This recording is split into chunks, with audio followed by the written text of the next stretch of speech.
quien quiere. Adelante, Rey. Bueno, no sé si es una pregunta o un comentario, pero el punto de partida es el trabajo de Elizabeth. Estaba pensando en... perdón. Bueno, el punto de partida es el trabajo de Elizabeth, pero no sé si tengo una pregunta, es un comentario. Pero estoy pensando en la charla de Alberto de ayer, de quizás un populismo, yo diría un populismo que pierde su cabeza, o que no tiene cabeza, que no es nada nuevo, es el grupo Azafal, pensando en eso.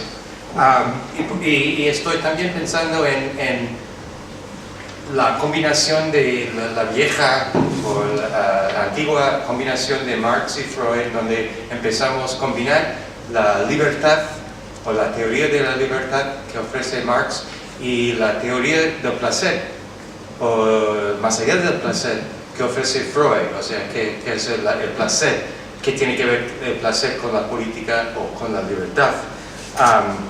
Y si tomamos los dos libros de Freud sobre los cuales hablaste, Civilization and Discontents, parece ser allá que la sublimación es la sublimación de la sexualidad, cuya represión de la sexualidad se desplaza y se manifiesta en el trabajo, en la producción y sobre todo en la agresividad. Pero más allá del principio del placer, la sublimación es el acto sexual mismo, es decir, el acto sexual, sobre todo heterosexualidad, la heterosexualidad en ciertos, ¿cómo ponerlo?, en ciertas posiciones tradicionales, según me dicen. Eso es la represión misma, porque es la sublimación de la pulsión de la muerte. Entonces el acto sexual es la norma sexual, digamos, la heterosexualidad es la sublimación. Entonces, y es la perversión. La perversión es la sexualidad normal, digamos, y el deseo, o más allá, el principio del placer, es ir más allá hacia la muerte. Y eso es lo que propone Bataille, ¿no? Que vamos a, porque el placer o jouissance sería morir y experimentar la muerte a la vez, ¿no? Que es obviamente imposible, pero ese es el principio, más allá del principio del placer. También me parece a mí lo que está diciendo Alberto en cuanto al populismo, ¿no? La libertad y experimentar la libertad de toda norma y experimentar esta libertad que es una imposibilidad tanto sexual, yo creo que también como política, pero puede ser una teoría, una idea. Entonces, ¿tú crees que, porque en el final de tu charla mencionaste cuando el estado de excepción se convierte en la norma, pero la norma es el estado de excepción en Freud, es la perversión máxima, la norma en Freud, y no sé si puedes hablar de eso o hablar de eso en términos políticos, por ejemplo con la colonia Dignidad, o no,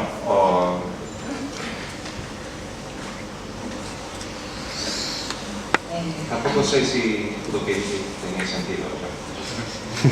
No, en ese sentido no sé si puedo responder a toda la serie de sugerencias, digamos, que planteaste, que son muchas, ¿no?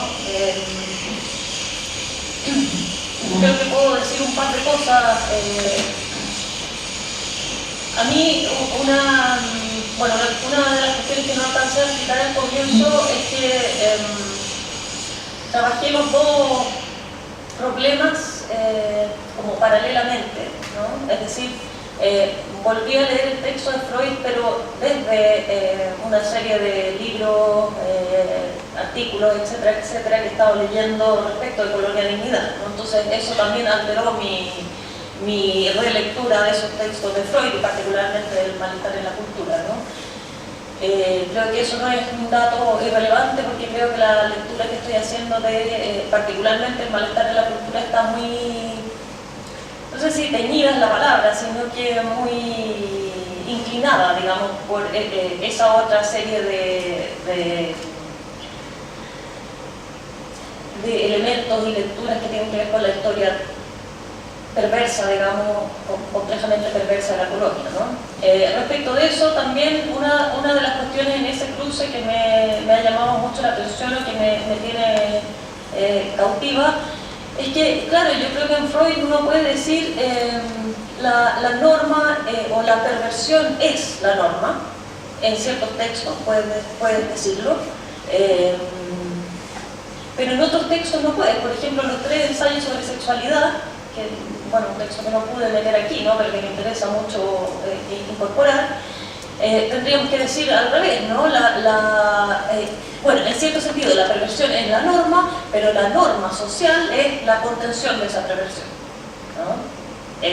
Es decir, si lo pensamos en términos de infancia y adultez, tendríamos que pensar que el adulto es algo así como la normalización de esa perversión expandida, ¿no? Del mismo modo en que podríamos pensar aquí que la cultura, la civilización, la institución, la academia, lo que sea, ¿no?, es algo así como la normalización de una excepción que en realidad es la norma, ¿no? Entonces a mí me interesaba mucho pensar esa cuestión y pensarla políticamente en relación al caso Colonia Dignidad, porque yo creo que el caso Colonia Dignidad, más allá de ser un caso donde intensamente aparece, por ejemplo, la cuestión de la explotación sexual, o que se podría hacer una lectura de esa cuestión desde la noción de explotación sexual en Freud, también es un caso que trabaja mucho la cuestión de la excepción y la norma en términos políticos, ¿no?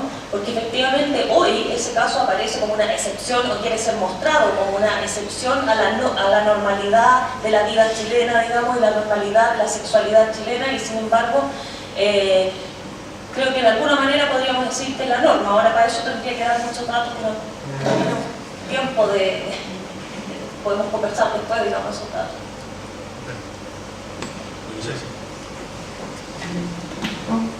Bueno, estamos a la ponencia.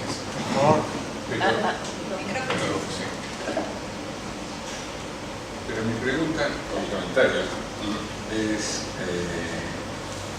quiero empezar por contraponer el lema de Guillermo, ninguna salvación ni fe, a la demanda de Elizabeth, quizá propuesta solo retóricamente, no sé, respecto de encontrar o determinar el verdadero estado de excepción como imperativo político. Todas esas distancias que propone Guillermo al final de su trabajo, las recuerdo, de la distancia respecto a la política imperial y de su formalización en el principio de equivalencia, distancia del límite de frontera y así de toda totalización del concepto metafísico del tiempo, homogéneo, lineal y su teleología, meramente progresista, que tiene por supuesto una contrapartida mesiánica casi automática, ¿no? Distancia de la religión y de la superstición también en su forma secularizada, por ejemplo el neocomunismo o el nacionalpopulismo. Todas esas distancias tienen realmente que ver con un dejar ser, ¿no? Dejar estar sin forzamiento de lo real, ¿verdad? ¿No? Sin forzamiento de lo real. La apuesta infrapolítica tiene que ser simplemente esa, dejar ser las cosas como condición irrenunciable y dura, ¿no? Y por lo tanto como demanda impolítica, infrapolítica, frente a cualquier política. Pero claro, hay una diferencia entre plantear esa demanda a cualquier política, la demanda de no forzar lo real, ¿no? Y pedir el verdadero estado de excepción, digamos, ¿no? El estatuto de verdadero es muy extraño, ¿no? Ya en Benjamin, ¿no? Creo que ahí se marca quizás una diferencia entre digamos, política emancipatoria e infrapolítica. No sé si queréis comentarlo, o sea, responderos, simplemente lo dejo como comentario.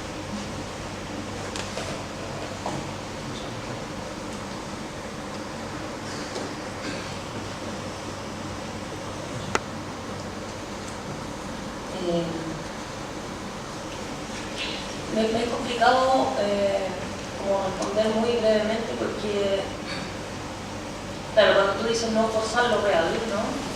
Dejar ser, dejar estar, eso se puede oír de muchas maneras, ¿no? Políticamente también se puede oír de muchas maneras, es decir, por ejemplo, después de lo que acaba de leer Leslie, ¿no? De ese largo recorrido también respecto de las reacciones o las no reacciones, digamos, frente a denuncias de violencia extrema. De nuevo, yo sé que no estás diciendo eso, ¿no? Es que es la violencia Porque, que no deja ser, o sea que, claro, es que es lo que la violencia es lo que no deja ser. sí, Lo que bueno. no dejar ser es esta otra. Sí, yo creo que uno de los problemas que tengo justamente y que estaba tratando de plantear en este texto tiene que ver con algo así como la doble banda de toda una serie de afirmaciones, ¿no? Por ejemplo, respecto del amor, del bien, de la caridad, ¿no? Entonces a mí lo que me interesaba el texto y también se puede aplicar a ese, quizá, dejar ser, insisto, desde un lado muy distinto al que tú lo estás planteando, obviamente, no estoy tergiversando lo que tú estás diciendo, sino que sosteniendo que efectivamente incluso en el campo del lenguaje hay esa que no es ni siquiera una contradicción, sino esa especie de abrazo ambivalente entre la vida y la muerte, o entre el amor y el odio, ¿no? Si es que se asume esta lectura. Y por lo tanto, para mí, simplemente, de nuevo, no hay mucho tiempo para exponer eso, ¿no? La cuestión del verdadero estado de excepción aquí, a mí me parece como una pregunta, ¿no? Una pregunta que, digamos, en mi trabajo respecto de los problemas que yo he tratado de abordar en ese trabajo ha sido insistente, permanente, y de la cual todavía no logro, por decirlo así, salir, ¿no? Me sigue pareciendo una pregunta clave, pero insisto en el carácter de pregunta que tiene, por ejemplo, respecto de eso. ¿Qué sería el verdadero estado de excepción respecto de una posible confusión entre dejar ser, ¿no? Y dejar ser, por decirlo así, la violencia?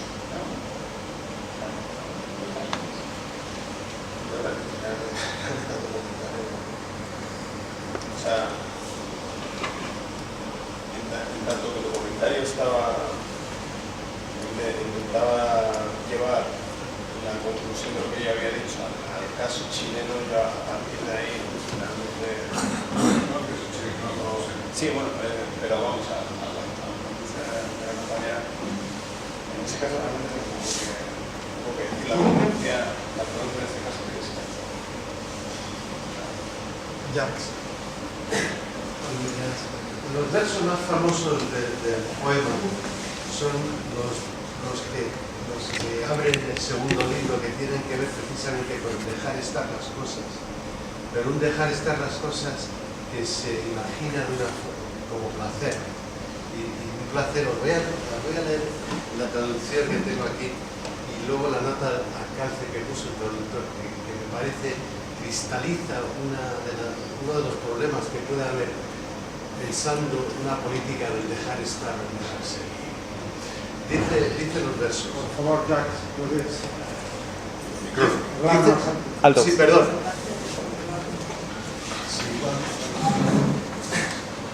Decía que estos son los versos, no los leo en latín porque tampoco me da. Es dulce. Esta es una traducción miserable, pero en fin. Es dulce cuando sobre el vasto mar los vientos revuelven las olas contemplar desde tierra el penoso trabajo de otro. El penoso trabajo de otro. Estos son los versos de los que abren el segundo libro del Terreno Natural. Y el traductor pone una nota a pie de página en la que dice: en estos versos aparece con cruel franqueza el carácter individualista del hedonismo epicúreo. Verdad es que lo templaba el culto profesado a la amistad y el afán proselitista del maestro y sus discípulos, ¿no? Entonces yo preguntaría si el dejar ser o el dejar estar, al devenir placer, no deviene individualismo cruel también.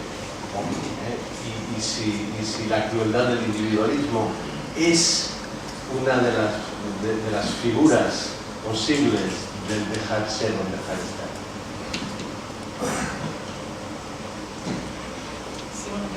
Eso está muy vinculado con lo de la venganza, etc. Ay, Dios. Me excuso por haber llegado tarde a tu ponencia, lo siento. Bueno, yo quería hacer un comentario un poco a lo que ha dicho Alberto ahora mismo, ¿no? Acerca de dejar hacer las cosas. A mí, de entrada, me genera cierta incomodidad, si he de ser sincera, porque si se trata de no forzar lo real, entonces lo que estamos hablando es de qué concepto de naturaleza humana se tenga. Pero ¿qué pasa si lo real es la violencia? La violencia es aquello que contiene aquello de... No, si lo real, aquello que tú estás dejando ser, es la violencia.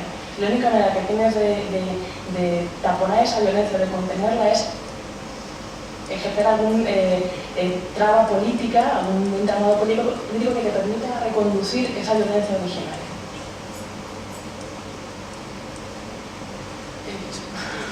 No, o sea, hay que dejar estar también toda la ambigüedad humana. O sea, en ese contexto, el texto de Freud es fundamental. No creo que haya imposibilidad de resolver ese problema, pero no quiero superlatir. Pablo. Muchísimas gracias por la excelente mesa. Yo quería más de un comentario pregunta conectando las ponencias de Elizabeth y Lacey, porque yo creo que tiene todo que ver, por ejemplo, la violación y el silencio, ¿no?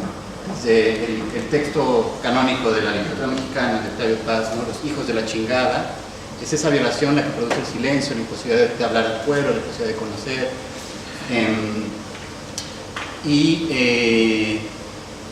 Otro lugar importante donde se conectarían explotación sexual o violación y silencio sería sin duda el texto de Spivak, ¿no? Can the Subaltern Speak. El final de Can the Subaltern Speak me parece, no lo recuerdo ahorita muy bien, pero me parece que claro, la figura subalterna, más subalternizada es para Spivak la mujer. Y finalmente lo que cuenta al final de ese artículo es que el subalterno no puede hablar. La pregunta queda abierta, pero la forma en que ella la resuelve es una mujer que creo recordar que es violada, que finalmente se suicida, ¿no? Y el suicidio de ella es su forma de hablar, que al final es el silencio total, ¿no? Y bueno, todo esto conecta con, me parece, un poco lo que decías, Elizabeth. Todo documento de cultura es un documento de barbarie. En el 2003 aparece publicado el manual del Centro de Estudios Militares guatemalteco, donde de lo que se trata es de entender que la violación fue constitutiva al régimen de control dictatorial en Guatemala. No solo eso, sino que pasó por un proceso absoluto de tecnificación, refinamiento, y lo que llamaría Rita Segato en su libro Las nuevas formas de la guerra y el cuerpo de las mujeres como mensaje, que la violación en realidad es una forma tecnificada, refinada, sofisticada de la pedagogía de la crueldad, por la que todos o muchos militares guatemaltecos pasaron para poderla ejercer como una forma de control y como una forma de silenciamiento. O sea, la violación está completamente conectada con una forma de silenciamiento de los, digamos, de las formas de explotación y control. Yo quería hacer un poco esta conexión.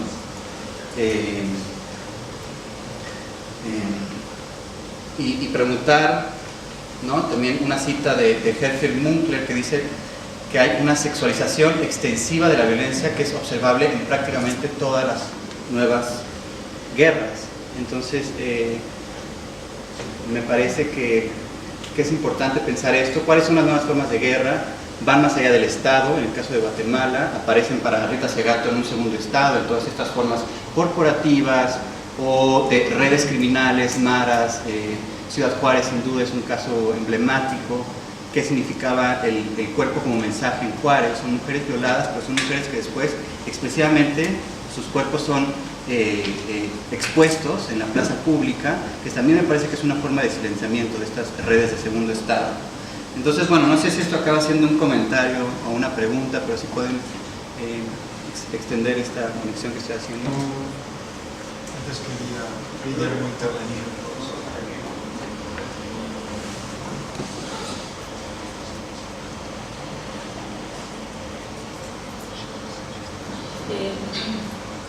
Voy a hacer algunas cosas un poco terribles y complejas de decir, porque requerirían asumir muchas otras cosas, pero una de las razones por las cuales me interesó en particular este caso, yo estoy en una investigación, ¿no?, que me llevó a trabajar más intensivamente este caso, y una de las razones por las cuales me interesó es que me hizo a mí desplazar mis propias preconcepciones, en cierto sentido, respecto de la violencia sexual, por ejemplo, de una manera extraña, digamos compleja, porque estamos hablando de primero de una colonia, de la instalación de una colonia. A mí lo que más me ha complicado, digamos, y por eso que le respondí a Alberto de la manera que le respondí, lo que más me ha complicado en este caso es que no se trata de una colonia, digamos, una colonia que funciona como un campo de concentración muy fuertemente, ¿no?, con una monopolización de la explotación sexual en el sentido, podríamos decir, sociológico, jurídico, del término de niños, varones, pequeños, de todas las edades, constantes durante más de 40 años, junto con torturas, excesos de todo tipo, pero a diferencia de lo que uno pudiera pensar ocurre en la mayor parte de los casos de violencia, aquí esa violencia fue, por decirlo así, no asumida e instaurada por la comunidad, que la vive y la ejerce, ¿no? Y de una manera, claro, esa comunidad ha buscado últimamente desmarcarse de su propia participación. No pude leer muchas citas que tienen que ver, por ejemplo, con cuando ellos se recriminan, pero se recriminan de una manera muy extraña, haber entregado a sus propios hijos, ¿no? Lo que hicieron masivamente, los que lograron tener hijos, porque después nadie tenía hijos ahí, o prácticamente nadie, porque el sexo estaba prohibido, ¿no?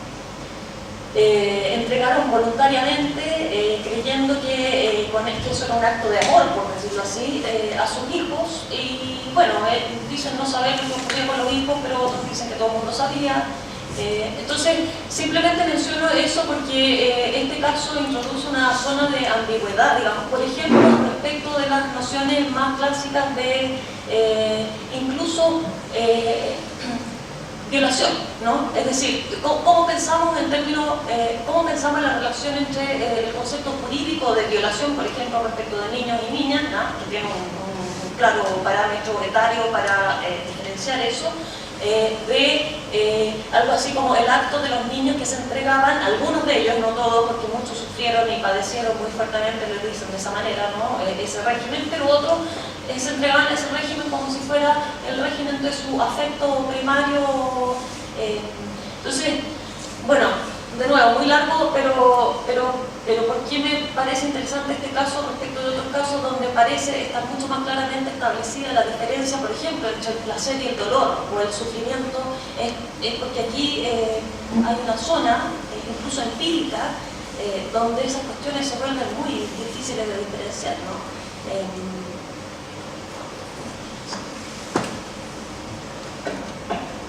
Bueno, muchas gracias. Voy a intentar hacer hablar en español. Vamos a ver. Bueno, tus comentarios son muy interesantes y, bueno, lo que, especialmente con la obra de Galindo, yo estoy intentando desarrollar es un modo en práctica de ver ritos donde parece que solo hay silencio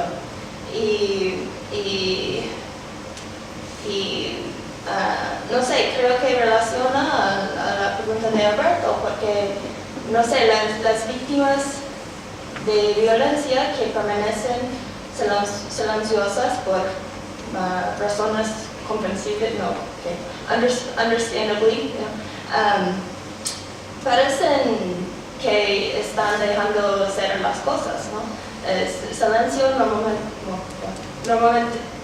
Entonces, para mí, también estoy preguntándome what is it to just let things be, right? Es posible.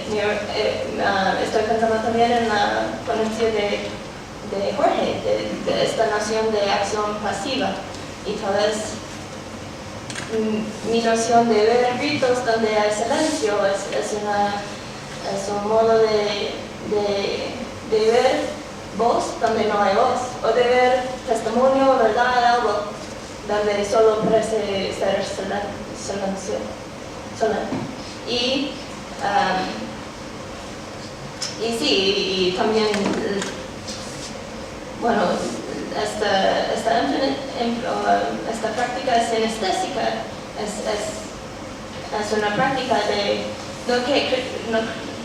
esta estética sinestésica creo que sugiere que tal vez no debemos buscar las voces por escucharlas, pero debemos mirar, o debemos buscar las voces por mirar.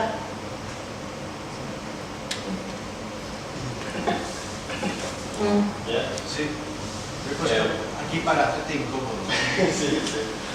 A ver, pues respecto de si el epicureísmo llevaría a un individualismo cruel,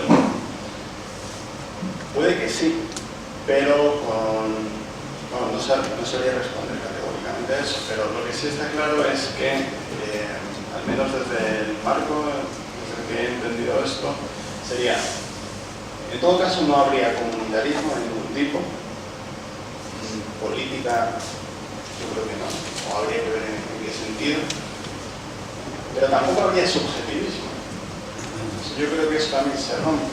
Entonces, habría que ver en qué términos pensamos eso de individualismo cruel. Pero en cierta medida, además con los versos con los que abre el segundo libro, sí se podría decir eso. Otra cosa que sea yo defensor de eso. Nos quedan 5 minutos y hay muchas palabras. Me temo que voy a tener que cortar 2 nuevas palabras. Hay 4, 2 nuevas palabras, 6 y tenemos 5 minutos. Voy a las 4 palabras que había pedido anteriormente, les voy a dar la palabra, para la redundancia, y tenemos 5 minutos. Os ruego que sea un lamento, que sean comentarios cortos. Primero Arturo, después disculpa, no sé tu nombre. Después interviene Jorge y por último Will. Arturo. Bueno, trataré de ser muy rápido.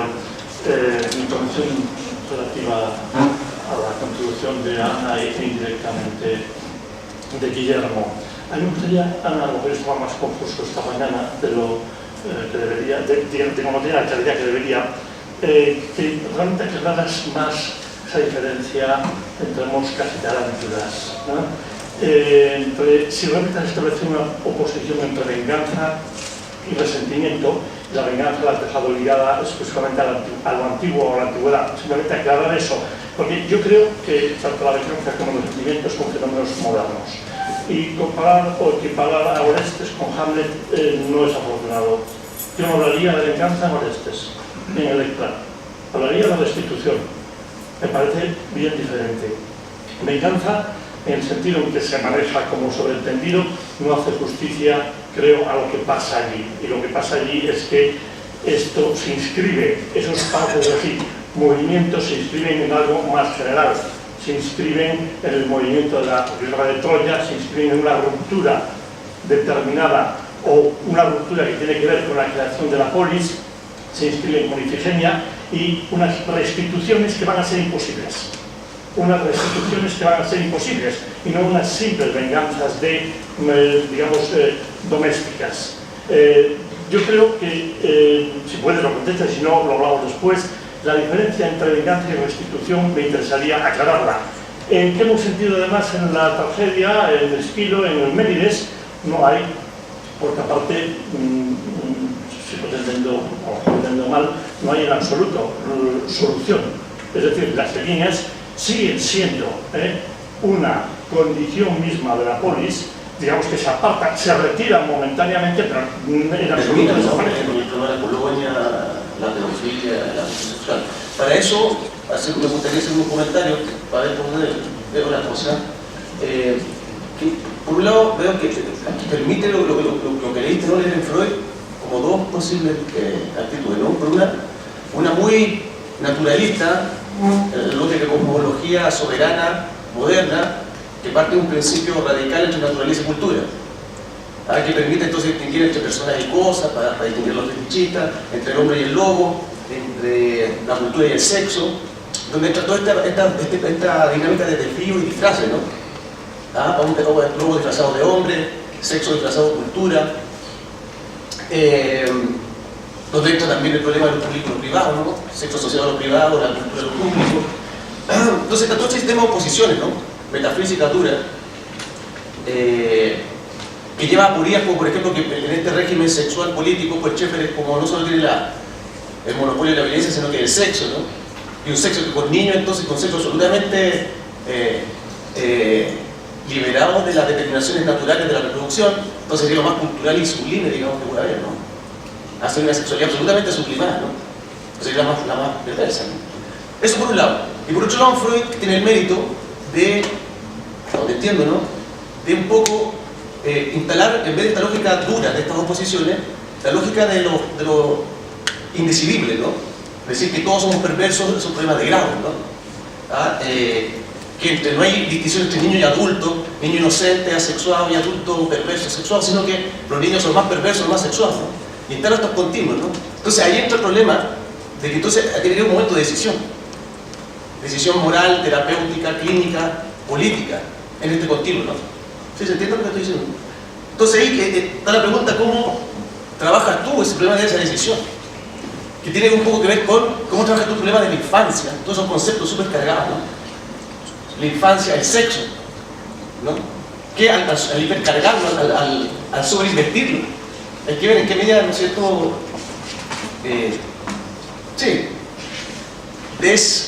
Termino. Blanquean otras formas de violencia, ¿no? Voy a hacer la pregunta nomás, muy brevemente, tenía varias preguntas, pero voy a hacer la que me parece más importante, que tiene que ver con la pulsión de muerte, ¿no? En Freud eso aparece, creo que tú lo citabas, ¿sabes? ¿No? La pulsión de muerte es incurable, anormativa, acontingente, pulsional, y me falta otra característica, pero en todo caso es lo incurable, la anormatividad incurable y acontingente, de alguna manera, para no decir que es necesaria, ¿no?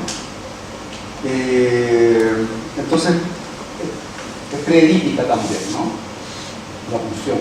Digo, y el perverso polimorfo, ¿no es cierto?, está instalado en una zona preedípica, o sea, el Edipo intenta, por decirlo así, domesticar esta fuerza, pero esta fuerza va a acabar, digamos, es incurable, igual cruza la...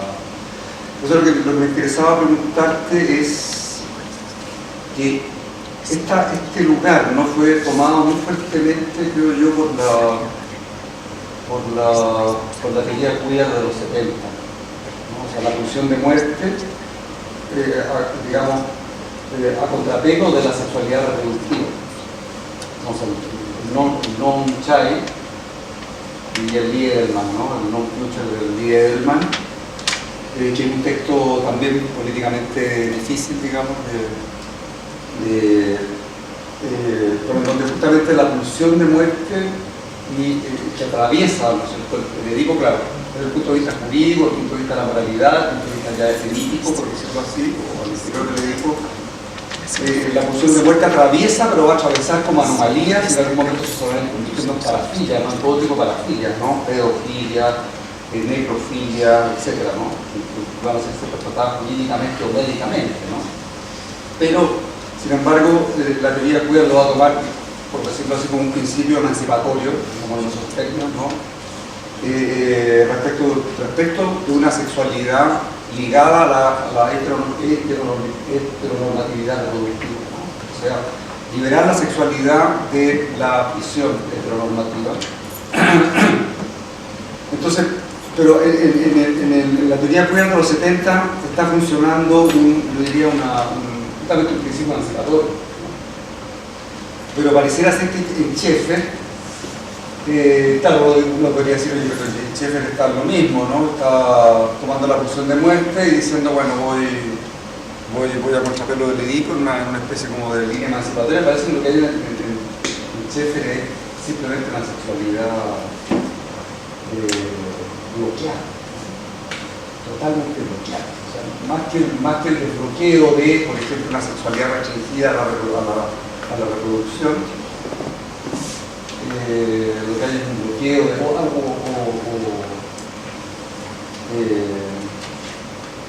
me parece que en un punto pudiera juntarse, ¿no? Esa solución tira la línea, ¿no? del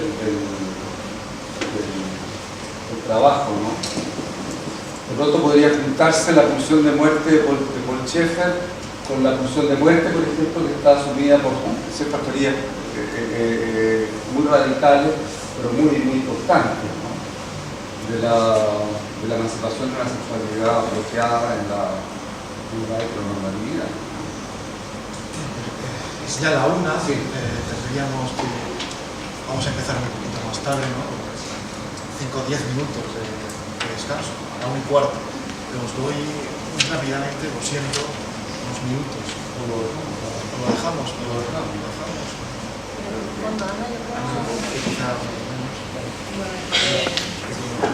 Titulares.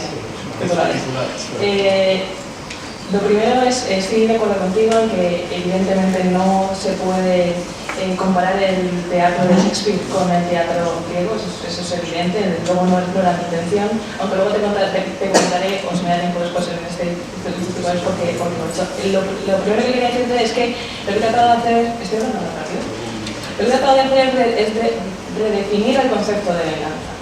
Y redefinirlo de tal manera que mostrar que es evidentemente una restitución, y Orestes lo que intenta hacer es una restitución como tal. O sea, que él no siente rencor ni siente odio, simplemente quiere pagar el crimen con el crimen. Y en ese sentido, sí que he hecho he intentado hacer una analogía, mejor conectar la imagen de las moscas con esta idea de la venganza como restitución.